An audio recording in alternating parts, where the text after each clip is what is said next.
Alright folks, in today's video I am going to show you how to unlock the screen pattern. We'll show you how to perform a hard reset on your Samsung A73. Keep in mind that this process will erase everything on your phone's memory. In some cases you might need to connect the USB cable to your laptop, but you don't need to download any programs or files, okay? So press volume down and power at the same time until the device restarts. When it restarts, release volume down and press volume up. Let's wait a few seconds here.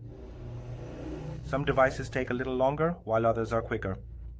If you can't do it, release volume down, press volume up, release power, and keep holding the volume up button. Alright folks? Wait until it enters recovery mode, as we mentioned.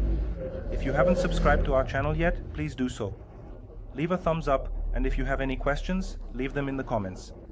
We'll get back to you, alright? Let's wait here then. Continue holding the volume up button without releasing it. There, it's done. When you get to this screen, use the volume down button to scroll to the fifth option, which is Wipe Data/Factory Reset. Let's confirm this selection.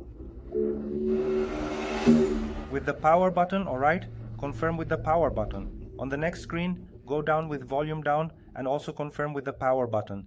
If you need to unlock the Google account on this device or any other model, we can do this remotely. So, in the video description, I'll leave my WhatsApp number. If you find it necessary, feel free to contact me directly, alright? So once you're on this screen, to complete the unlocking, just confirm with the power button. I hope this tutorial was helpful. That's all for today's video. Thanks and take care.